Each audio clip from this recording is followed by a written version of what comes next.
privilege to have him here. He's one of the most senior-most cardiologists, and I'm just been told that he practiced purely pediatric cardiology, which is a very big boon, a specialty which is beyond me. I'm an electrophysiologist, and people think that's a specialty, but I think pediatric cardiology is even tougher. So I welcome him, Professor Suresh Kumar. He is going to tell us on a very difficult topic, which is the management of arrhythmias in neonates and children. The medications, there are very few available medications, drugs, and the arrhythmias are very difficult to handle. Predicting sudden cardiac death is so difficult in these patients. Some of them are unoperated, natural history, some of them are operated. So I welcome Dr. Suresh Kumar over to you, and our privilege and we have big knowledge for me as well. Welcome all. Please, over to you, sir. Thank you, Dr. Saldana. What I would try to do is to disabuse the notion that pediatric arrhythmias are a difficult thing. The difficult thing you electrophysiologists handle. We try to look at it in a simpler way from the management point of view, and the extent to which we understand and apply electrophysiology is on a as required basis. So let's start by remembering the supraventricular tachycardias represent the majority of arrhythmias in children. And the younger the child, the more likely you are dealing with an AV reentrant tachycardia. In a newborn, it's almost more than 90%. In an infant, it is more than 80%. As the baby grows older, you get other things coming in. For instance, AV nodal reentry tachycardia, the typical tachycardia SVT of the older child and adult, begins to take the field from older childhood onwards. In fact, about 20% of infants, and the older the child, the greater the chance that you're going to deal with AV and RT. But even in the neonate, things like a focal atrial tachycardia, call it ectopic atrial tachycardia if you like, or atrial flutter are common. On the other hand, atrial fibrillation for practical purposes does not occur in children. In unoperated children, it is extremely unlikely that you will ever see a case of atrial fibrillation. Contrariwise, if ever you see an atrial fibrillation, it is likely to be an operated congenital heart disease like Fontan. Beginning with arrhythmias in neonates, very knowingly, Dr. Claire asked me to spend more time on neonates because that would be considered difficult by people who are handling mainly adults. Let's recall that significant arrhythmias occur in neonates in something like 1 in 4,000 live births. Now, if you were to count the APCs and the BPCs that we see on a monitor in newborns, this number would be quite high, so we don't count them. And with the use of home monitoring techniques and Holter when you employ, you find that even 2.5% of newborns may have brief runs of SVT. They can safely be ignored. But not this one. This is a 1-month-old child. The baby had an episode of tachycardia which settled by itself when the baby was in the NICU at 2 days. Nobody bothered about it. But after discharge, around 1 month of age, the baby has now presented with an abrupt onset of fast palpitation. The baby is sweating. The pulses are barely palpable, so we are in trouble. This is the typical ECG. As electrophysiology trainees, you would note that this is a narrow QRS complex tachycardia. The rate is around 300 per minute, and a keen eye would note a P wave which is notching the ST segment with a short RP interval. So these are the defining features of AV reentrant tachycardia. Being a 1-month-old child, the statistical chance that this tachycardia is AV reentrant tachycardia is so overwhelming that if you blindly say it is AVRT without looking at anything saying the rate, you are more likely to be correct. And the post-conversion ECG. Once it is converted, we look at the ECG. We always look for pre-excitation. Again, your keen eyes would note that there is a short PR interval, there is a delta wave, and so there is a manifest pre-excitation. Having shown this ECG as the post-conversion ECG, let me confess to you that this is the wrong one to show, because more often the post-conversion ECG would be normal. Even though this tachycardia is always mediated by accessory pathway, it's a unidirectional retrograde accessory pathway. But But I showed this because our drug therapy will very crucially depend on whether there is manifest pre-excitation or not. More of it later. Now, how do we treat this baby? You could try vagal maneuvers. We don't do that in the hospital. I'll mention that very shortly. So in the hospital, our idea will be to get an IV line in and to give a rapid push of adenosine. The dose range of adenosine is 100 to 500 micrograms, but we would start with something like 200 microgram, 0.2 milligram IV. It has to be a real bolus. And what is the thing that can happen? It terminates, baby becomes absolutely normal and lives happily ever after. Does not happen. More likely, you will have a brief termination with reinitiation of SVT after a few seconds. What do? You can give a repeat dose of adenosine. Now I would double the dose of adenosine. Again, if it converts and the baby stays okay, we are happy. Sadly, more often it doesn't happen. Now we have to look at a variety of options. Now the list of drugs given here is from the American recommendation, but few of them are available to us. I would refer to 3 of them. To me, if there is sustained tachycardia after the initial conversion, I go straight to amiodarone. Amiodarone would be used in a dose of 5 milligram per kg. I would give it slowly, not even 30 minutes. I would give even more slowly, maybe in 1 hour, and it will slowly normally settle. And I can follow it up with oral amiodarone. It's nice to sedate the baby because an excitable baby, the sympathetic activation is something that would precipitate the AVRT once again. So giving the child something like dexmedetomidine is useful because on the one hand it is sedative and on the other hand it has some arrhythmia suppressant effect. You also have the option of using esmolol. Esmolol is fairly easily available in India. You can give it as a bolus of 500 microgram per kg IV. You can give it not exactly bolus, but as a loading dose, maybe over half to 1 minute. And follow it up with an infusion, which can be given for even 24 to 48 hours. We could also use what is not mentioned here, propranolol. Propranolol, 0.1 milligram per kg, can be given as IV, provided the blood pressure is okay. So more often, the blood pressure would be borderline. We do not want to give a beta blocker at that point. And that is why I mentioned I'm more likely to go to amiodarone directly. And I would think that most cardiologists in this country would do that. Now, once you have sustained sinus rhythm, we watch the ECG. Mind you, I showed you the pre-excitation only to show that we need to look for this. More often, there is no pre-excitation. And once you have verified that there is no pre-excitation, we can give digoxin if you like. It's a cheap drug to give, 10 microgram per kg per day. Alternatively, you could give oral propranolol. You're targeting 2 to 4 milligram per kg per day. I would look at something like 1 milligram TDS to start. Start with 0.5 milligram as the first dose if you're not happy with the blood pressure, and give 1 milligram as the next dose and 1 milligram intervally will achieve this dose. If there is pre-excitation, digoxin is a no, and so is verapamil incidentally. You could certainly safely use propranolol. Digoxin in pre-excitation, like verapamil, tends to block the AV node and encourage conduction through the axillary pathway, thereby encouraging an antegrade conduction and a fast AV reentrant tachycardia. I said I'll refer to vagal maneuvers. We more often teach vagal maneuvers to parents. The dive response, you never dip the baby in water, but you can get a better effect. You take a few cubes of ice in a tissue paper and hold it near the nose of the baby. Let a few droplets actually trickle into the nose and let the baby sneeze. You know, the afferent of this reflex limb is trigeminal, and the efferent is vagal. For the mother, once it is taught, it's not a difficult thing to do.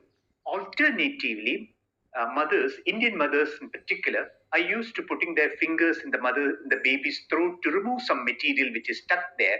So they learn this fast, and that is stimulating the posterior pharyngeal wall, and that has a vagotonic effect.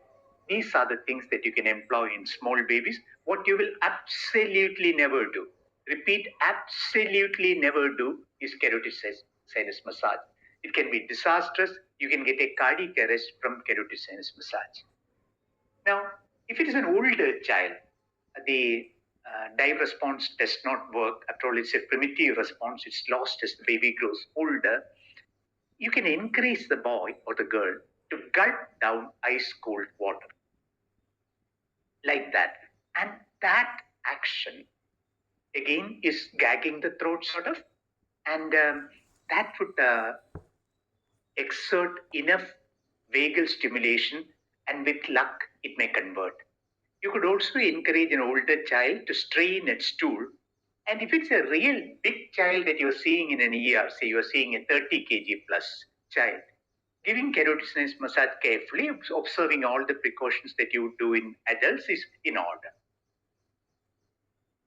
A few words of adenosine. Remember, adenosine works when given real fast. If ever you mean something by bolus, that is for adenosine. The treatment failure is because your peripheral vein is very distant and it's small, and you can't actually give it fast. In a central line, if you give adenosine, almost always it works.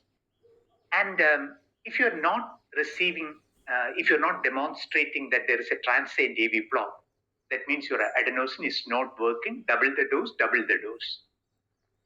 The more often, adenosine at some dose will terminate the tachycardia, and you will find the tachycardia coming back by increased catecholamines. The tachycardia comes back. One of the things that is responsible for this tachycardia to come back is the increased catecholamine levels. That is where additional medication is needed. Sedating the child is a good option, and dexmedetomidine is a good option. So this is what will happen. You are seeing a regular narrow QRS complex tachycardia, IV adenosine. There is no change in rate. It most often means there is inadequate dose or delivery. If it is actually a wide QRS complex, consider ventricular tachycardia. If you find gradual slowing and then reacceleration, things like a sinus tachycardia or an ectopic form of tachycardia should be considered. And abrupt termination is AVRT or AVNRT. The persisting tachycardia with high grade of block actually means atrial flutter or a focal atrial tachycardia. So this is what we want to see. If you see here, this is the ventricular complex. Here there is a an A wave, which is an epi wave, which is notching the descending limb of the QRS complex. So this is an AVNRT. You are giving adenosine, and here you can see the proper P-QRS relationship. So it is converted. On the other hand, if here you see in the top frame, you're not sure what it is. It probably is a AVRT or AVNRT, you think. But when you give adenosine, you find that the atrial contractions are unmasked. The P waves are unmasked. This is actually atrial flutter. When adenosine has failed, we already said that intravenous esmolol can be effective, and that is likely to work within 60 seconds, and with an infusion you will get steady state in about 2 minutes. I refer to the use of dexmedetomidine because of its antiarrhythmic effect and the sedative effect. And I also said that in our setting, we more often have already gone on to IV amiodarone for this. Americans like prokinamide. We don't use prokinamide in children. And Americans also have the option of IV sotalol, something we do not have and we do not use in newborns. When you speak of other forms of SVT in newborns, you can think of atrial flutter. When you see atrial flutter, it is best to digitalize the baby unless the baby is in shock. You can digitalize the baby, and once the baby has received at least one dose of digoxin, preferably 24 hours, full digitalization, then cardiovert, it responds and stay cardioverted. If you haven't digitalized, cardioversion may result in atrial flutter continuing at a slower rate and with 1:1 AV conduction. Sotalol, to those people to whom it's available, can actually achieve chemical cardioversion. Some of the other arrhythmias which you will refer to in some more details, like a PJRT, a persistent junctional reciprocating tachycardia, is difficult to control and would require multiple drugs like beta blockers and flecainide.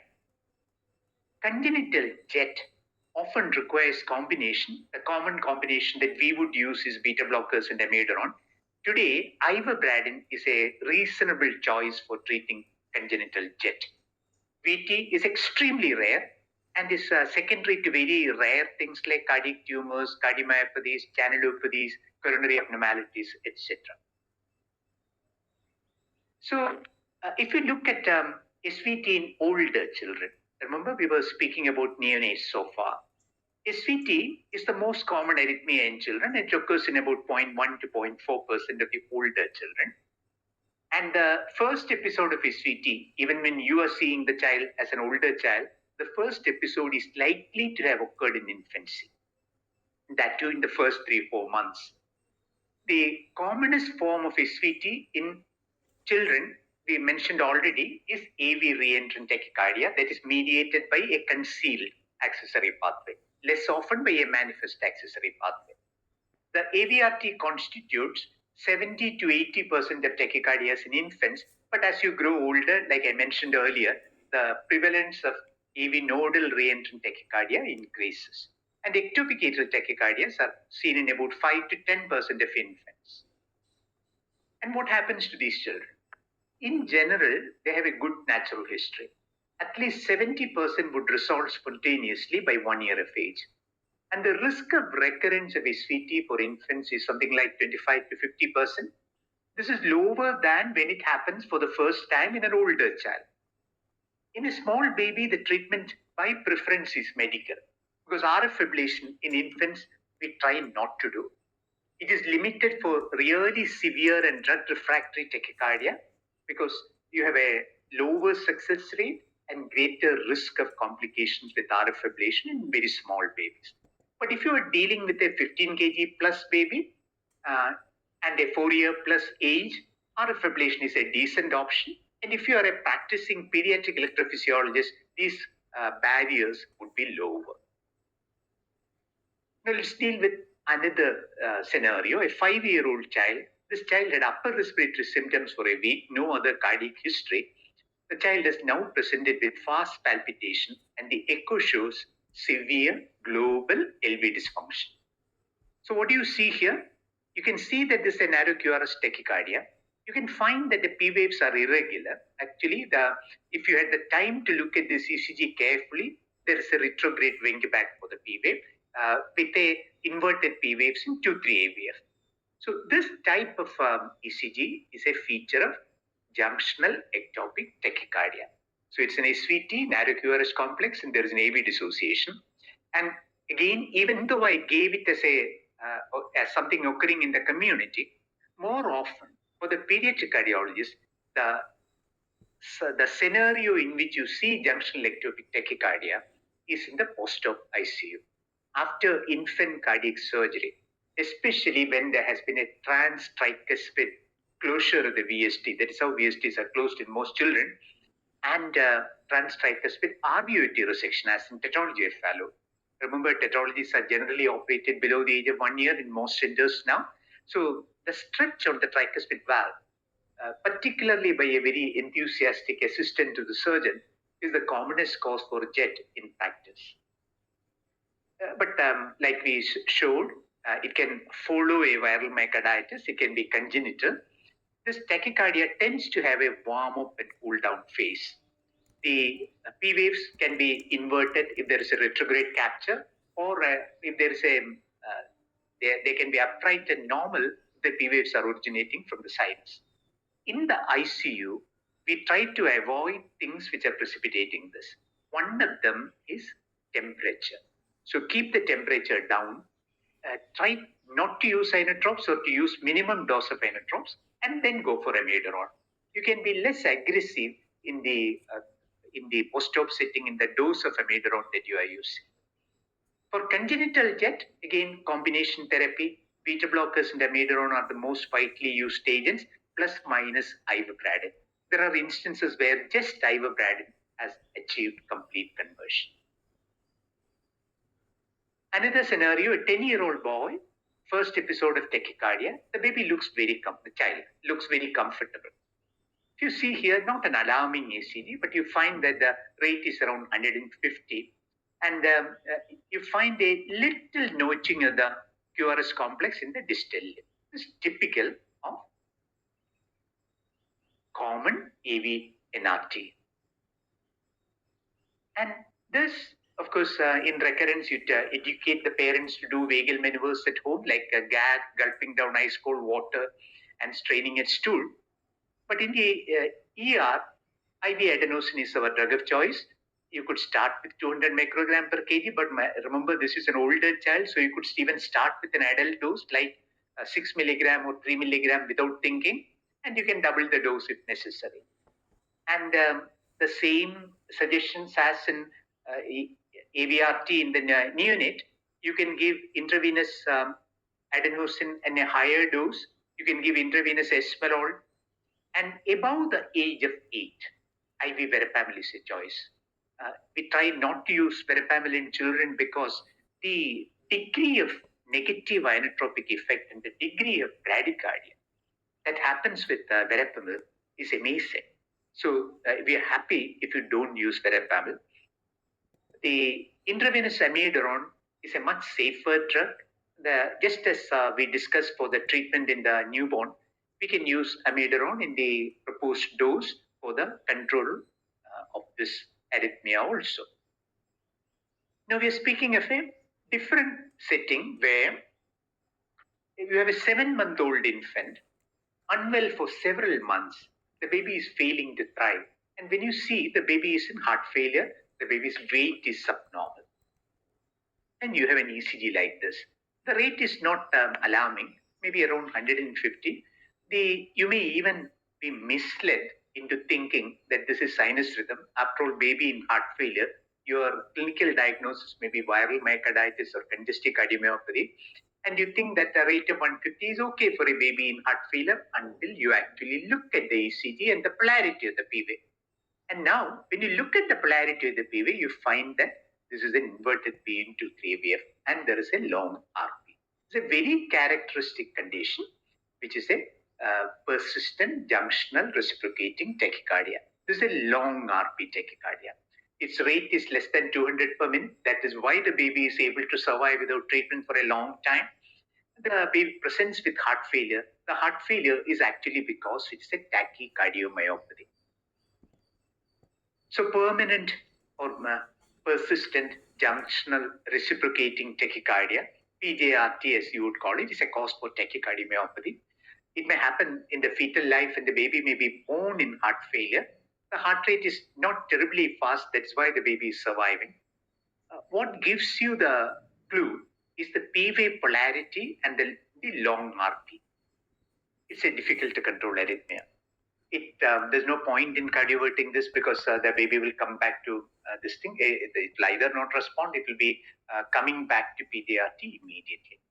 So the choices are drugs like beta blockers, amiodarone, and flecainide. We often use digoxin also.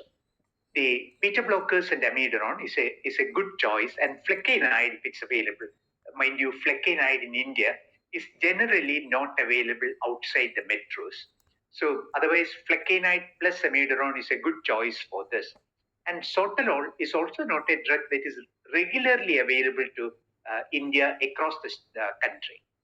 So the choices are beta blockers with amiodarone. RF ablation is curative in this, but you would like some size for the child before doing it. Now, this is a sinister problem which I had recently. I had a 2-month-old baby with fast heart rate and cardiac failure. The neonatologist, this baby had been delivered in my hospital. The neonatologist had noted that there were frequent atrial ectopics, or at least what they interpreted as atrial ectopics in the immediate newborn period, which had been considered benign and ignored. But at 2 months, this baby came actually with heart failure. This is atrial flutter. And you can see the flutter waves very easily. What is uncharacteristic for this? Atrial flutter in a baby normally comes with a fixed or alternating AV block, like 4:2 or 4:1 alternating with 2:1, or with a fixed block rate of 2:1, like that. But this type of absolute irregularity, which in an adult you might have called atrial fibrillation, is very uncommon in a newborn. And that was also a warning to us that we are dealing with a tough entity. Being atrial flutter, I digitalized the baby and attempted cardioversion. There's absolutely no response. This baby would respond immediately would revert immediately to the same rhythm.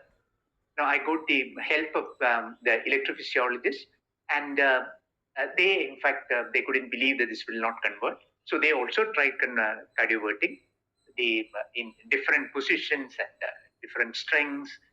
It didn't work. So they put the baby on fairly aggressive doses of propranolol and amiodarone. The baby was maintained later on, something like digoxin 10 microgram per kg, which is the normal maintenance dose of digoxin. Propranolol 5 milligram TDS for this 3 kg baby, and amiodarone 5 milligram per kg, which meant actually 15 milligram for a 3 kg baby. When the baby was kept like this on these 3 medications for 2 weeks, it converted. And lo and behold, once converted, true to the form of atrial flutter, it stayed in sinus rhythm. This was the ECG after conversion. So this is very unnatural way of atrial flutter presentation. More often, atrial flutter in the neonate readily responds to cardioversion after digitalization. I mentioned that the reason why we go for digitalization is that if you convert straight, there's a greater chance of acceleration of the ventricular rate. If sotalol is available, sotalol has been described as being effective for chemical cardioversion. So, if I were to summarize what we were speaking about SVT so far, adenosine 100 to 500 microgram per kg bolus is the starting thing. You can double the initial dose if there is no response. IV esmolol, when SVT recurs after adenosine, or propranolol 0.1 mg per kg IV, I told you it's in many places it's more easily available. Propafenone or flecainide 0.5 to 2 milligram per kg IV is an acceptable way of treating this if flecainide is available. As I mentioned, we go straight to amiodarone with 5 milligram per kg in 30 minutes to 1 hour and 0.5 to 1 milligram per hour infusion, or more like 5 to 20 microgram per kg per minute infusion. We can also treat by digitalizing this baby. When you do digitalization, you calculate a 24-hour digitalizing dose of 30 microgram per kg per minute in a term baby, 30 microgram per kg per minute. And half of it you give as a loading dose. You give it very slowly over 10 to 30 minutes to avoid the risk of toxicity. And the remaining half, you divide it into 2 equal halves. That it's a quarter each of the digitalizing dose, and you can give it 8 to 12 hours apart. You will not give digoxin and verapamil in a patient who has been shown to have WPW syndrome. And remember the contraindication for verapamil below 8 years. In older children, verapamil dose like 0.1 mg per kg IV is fine. And unstable, whichever child, we would cardiovert. And the cardioversion, you can use a energy dose of 0.5 to 1 joules per kg. It is 0.5, not 0.5, 0.5 to 1 joules per kg. Now, if you discuss antiarrhythmic drugs, you can't avoid referring to the Vaughan Williams classification. I will not discuss Vaughan Williams in detail, other than to remind you, one, you as electrophysiologists will be learning the problems of this classification, its updation. Now that it is there up to class 7, these things you would learn in different settings. I refer to this only to say how we choose the antiarrhythmic drug. For instance, the in the cardiac action potential, it's initiated by the phase 0, where there's a rapid sodium current, and then you have the phases 1, 2, and 3, where there's a steady potassium efflux. In stage 2, there is a calcium influx, and in phase 4, the sodium potassium ATPase pump is acting. This is the one that digoxin inhibits. And the phase 4 depolarization is slowed down by beta blockers. You say that the membrane is stabilized. In that, the membrane doesn't give off the action potential easily. That is how the beta blockers would act. Let us confine the discussion of von Williams to this. And these are the ways in which the different classes of drugs would act. This is the normal cardiac myocyte action potential. And this is the normal ECG representing that. A class 1A, you'll find that the effective refractory period is prolonged and the action potential duration is prolonged. Class 1B, these things are shortened. Class 1C is neutral to this. Class 3, both are prolonged. Again, these are details that you would learn elsewhere. I referred to revised von Williams classification because I would be using words like class 0, which is not there in the original von Williams classification. But do pardon me for not discussing von Williams in detail. I said for me, the purpose of this discussion, bringing in von Williams here, is to discuss what is our target for therapy. So if you are treating automaticity, as would be the case in an ectopic atrial tachycardia, you want to decrease the phase 4 and phase 0 depolarization.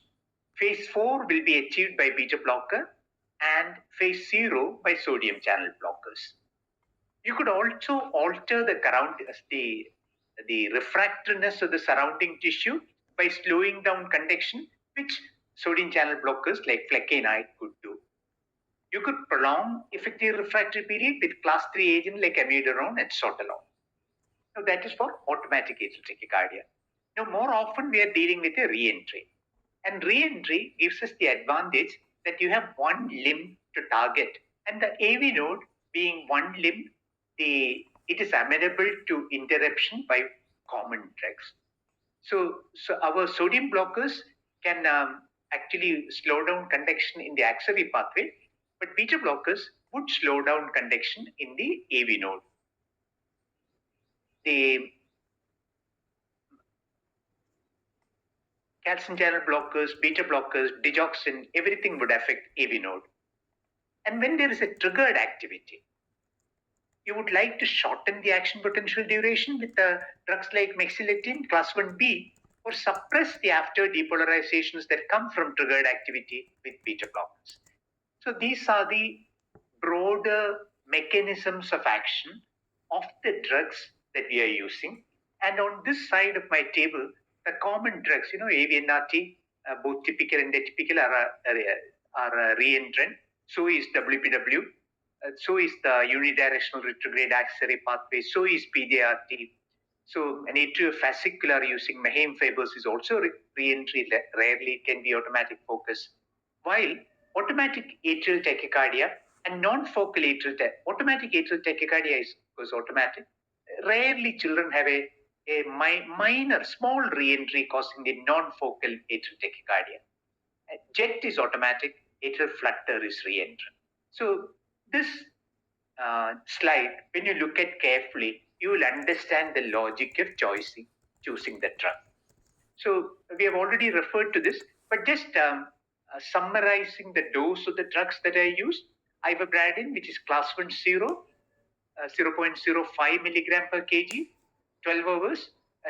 If you're dealing with older children, remember you will not exceed the adult doses, not more than 7.5 milligram. Lignocaine for a ventricular tachycardia, 1 milligram per kg loading and 20 to 50 microgram per kg per minute infusion, class 1B drug. Mexiletine, you can think of as oral lignocaine, 1.4 to 5 milligram per kg. You will give it 8th hourly or 12th hourly. Flecainide 1C is 0.2 milligram to 2 milligram. Propafenone, again, the dose is similar. this table is given to you because I believe you have access to this talk offline, and then you can refer to this. So ivabradine, the class 0 drug, is today defined as slowing the automaticity of the SA nodal cells by blocking the cyclic nucleotide gated HCN channel.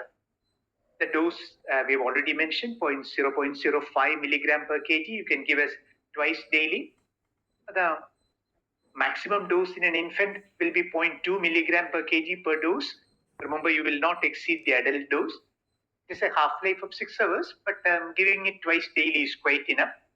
And inappropriate sinus tachycardia, ivabradine is the drug of choice in children with heart failure when they have disproportionate tachycardia. Even though we use carvedilol, the aggressive doses of carvedilol are not tolerated by children. So supplementing with ivabradine helps in controlling the heart rate and improving the child. And for congenital jet, it can be therapeutic.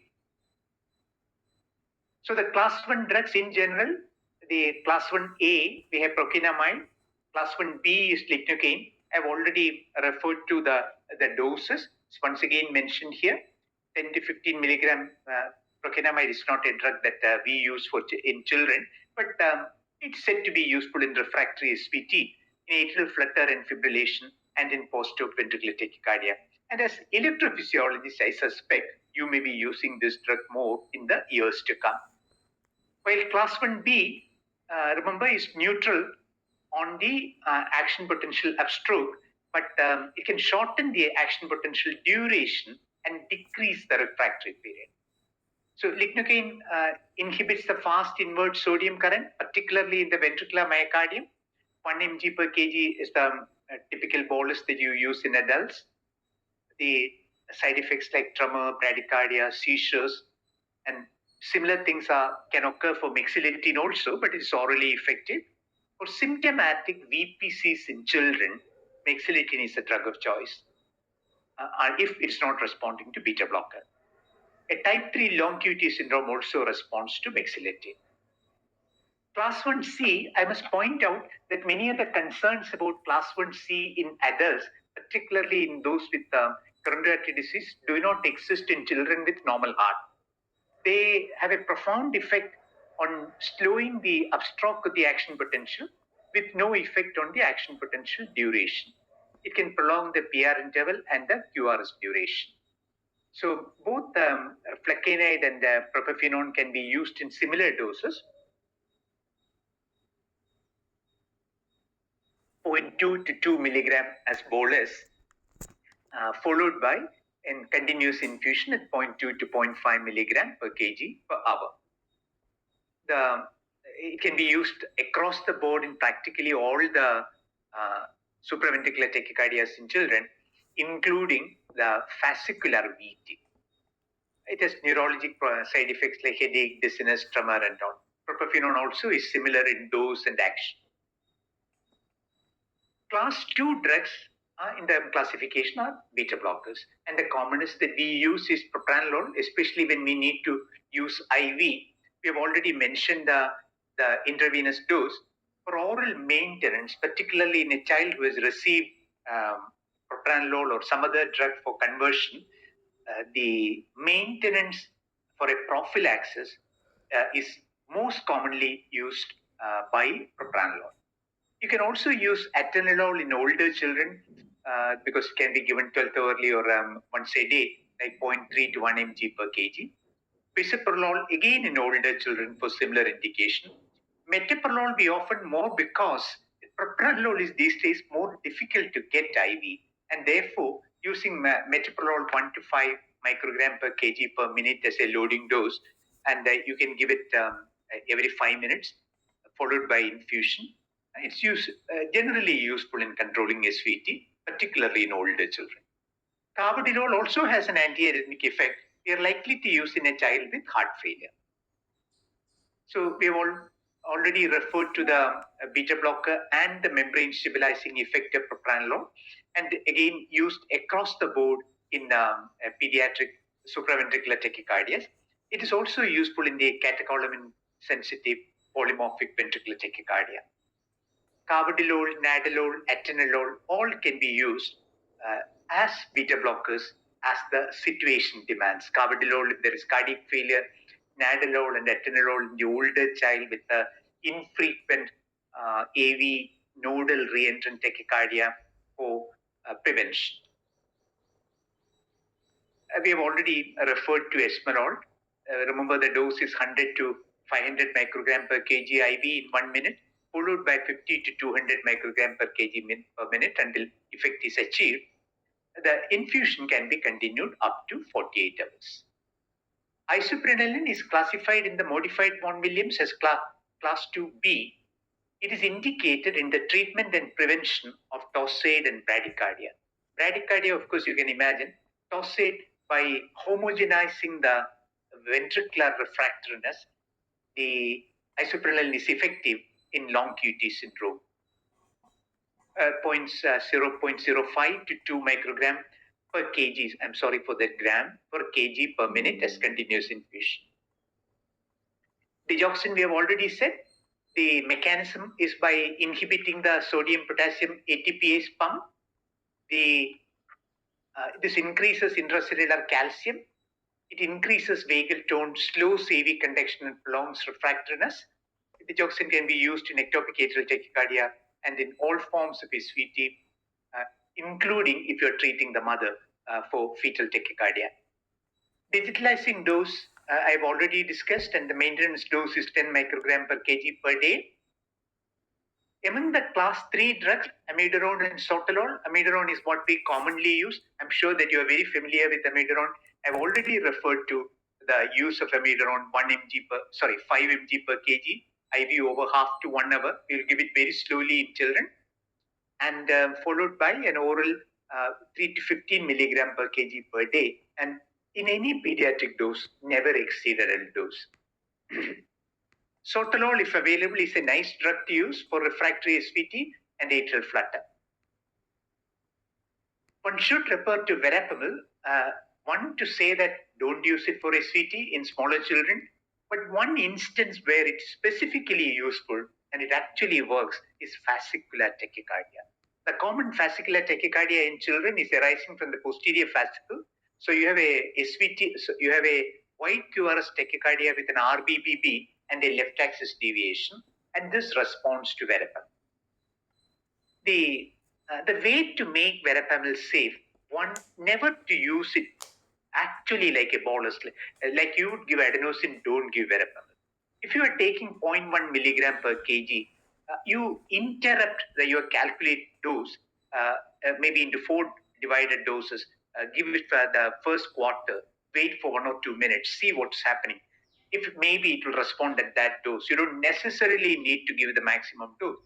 By acting like that, you can reduce the chance for verapamil toxicity. You can never forget magnesium in children, especially in the post-hoc child. It slows conduction in the AV node and suppresses after depolarization. It's a first-line drug for tossade depointers.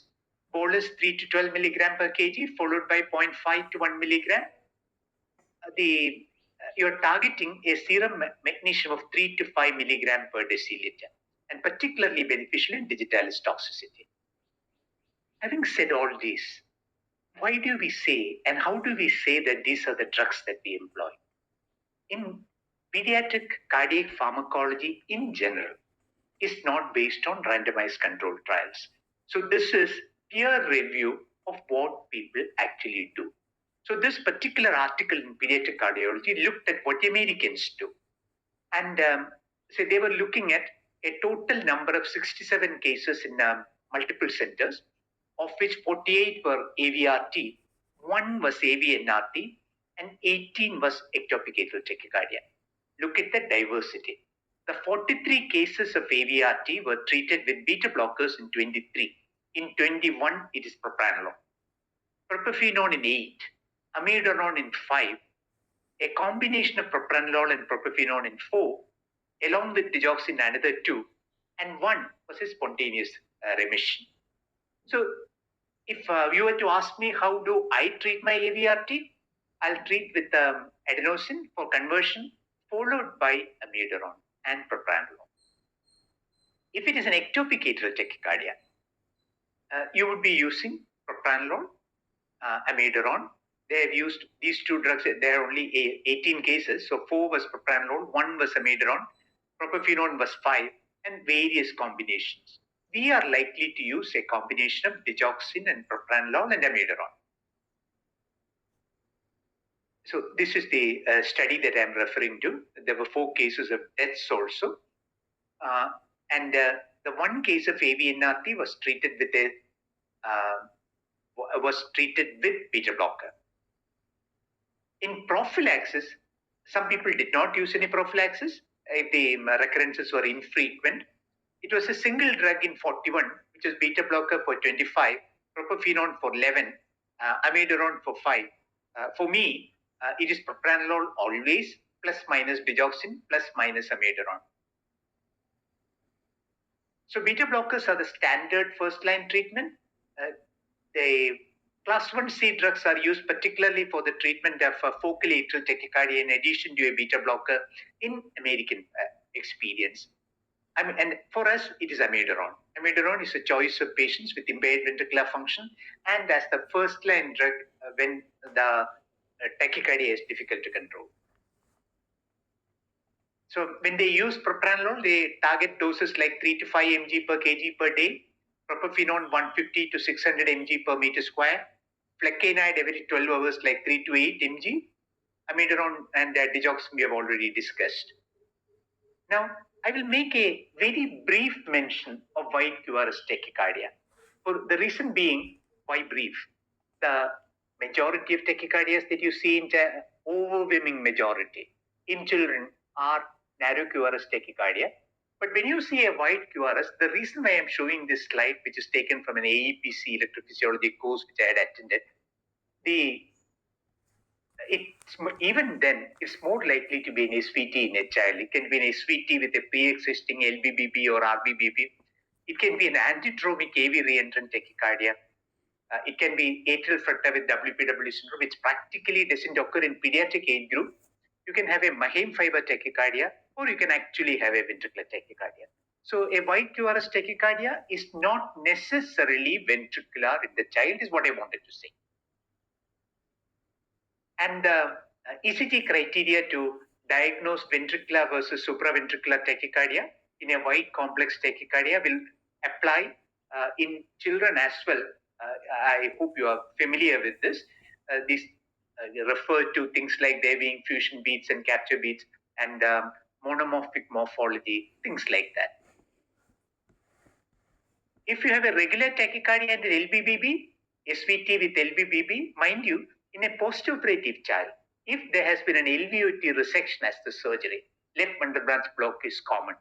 So that child coming with SVT will have an LBBB morphology. Antidromic AV reentrant tachycardia is a more serious problem. Atriofascicular reentry and ventricular tachycardia arising from the RV can all have LBBB morphology. And the RBBB morphology, an LV origin VT or an SVT with RBBB. Atrial fibrillation, WPW syndrome, and tossate. These are bread and butter practice for adult electrophysiologists. So tossate ECG. Just to remind you, if you want to think of VT in infants, think of something precipitating it, like if it is a structurally normal heart, a long QT syndrome, the short history, myocarditis, coronary artery abnormalities, anomalous origin of left coronary artery from the pulmonary artery, abnormal aortic origin of coronary arteries, tumors like rhabdomyomas, all these can be the reason. In an older child, things like HCM can occur in younger child also, ARVD, all these things can also occur. This is the only one slide which I'll show for the treatment of wide QRS tachycardia. To say that if it is stable, like in an adult, you will give IV lignocaine, 1 mg per kg. You can give IV amiodarone. If it's a fascicular VT, selectively, you can try verapamil with all the precautions that you said. And if there is no response, you would cardiovert. Unstable, of course, you would cardiovert. Thank you. I would conclude there. I would be happy to take your questions.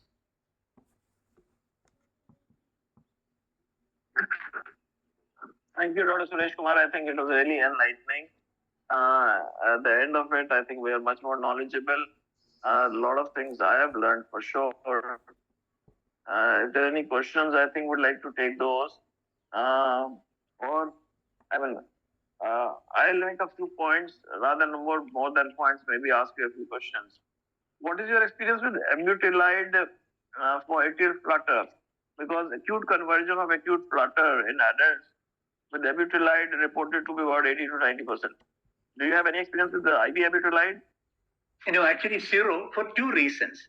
For one thing, quite unlike adult atrial flutter, the pediatric atrial flutter is a benign entity because the response to cardioversion is very good. So if you digitalize and cardiovert, you find excellent response. The case that I showed was an exception. More often, we have neonatal atrial flutter readily responding to cardioversion, and mercifully, it doesn't come back also. So I have no experience. That is a one-word answer. Yeah, but there's no contraindication, I would say. No. You must think that I would say the only contraindication is that the pediatricians are not familiar with the drug. So the drug is unlikely to be available in a PICU. Yeah, to my knowledge from very old time is that digoxin helps convert atrial flutter into fibrillation and then terminate into sinus rhythm. So that was one. Secondly, having an atrial flutter over normal heart is much rarer than a diseased heart, especially in children. So I mean, I've learned a lot on the atrial flutter. I said atrial flutter normally occurs in normal heart.